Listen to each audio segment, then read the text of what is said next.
The W3 Total Cache plugin is a powerful tool to help speed up the load time of your WordPress site. But if you decide later on to uninstall the plugin, you might find it a bit tricky to get all the bits and pieces of the plugin removed. This video will walk you through the steps of totally uninstalling the W3 Total Cache plugin. Now to do this, you're going to need to edit the wp-config.php file in your WordPress root directory. So you're going to need either access to your cPanel Control Panel's file manager or an FTP client so that you can either edit the live files or download the files, edit them, then upload them and overwrite the old files. Now, I'm going to be using the file manager from my cPanel Control Panel mainly because it's just easier to demonstrate in this video. So if we were to head over to the plugins section of our WordPress site, normally to uninstall a plugin, you simply locate the plugin, deactivate it, then once it's deactivated, you simply delete it. But you can't do that with this guy. It's a little trickier than that. So that's what you do not want to do. You do not want to just come in here, deactivate, delete. Won't work. You go into your control panel's file manager, and before you do anything with the wp-config.php file, you first want to do a full backup. Now this is just hopefully common sense at this point, that you do a full backup of your entire site files and your database before you either remove a plugin that you're not sure about how to do it or install a plugin that you're not sure about what's going to happen. That way, if something bad does happen, you got the backup of a working site that you can always fall back on. So let's pretend for a second that we've already done our full backup of the site files and our database.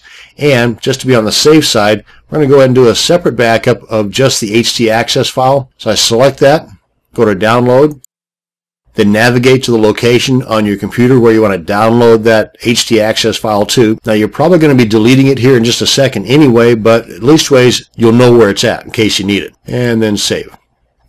Now that we've got it backed up, let's delete this guy.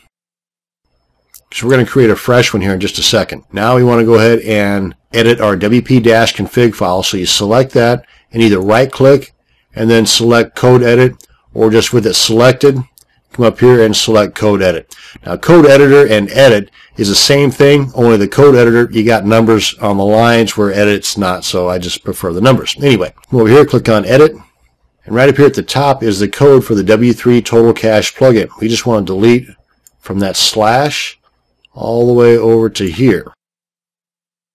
And once that's deleted, click on Save Changes, close out. So that's step one. We're done here.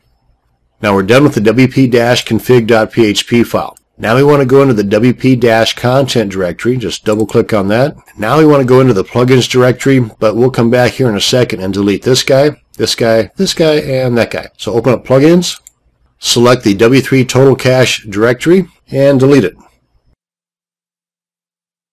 Now when we come back to the wp-content directory, go up one level, and we select this guy, this guy, this guy, this guy, and that guy. So we've got 3 files and 2 folders. Delete those.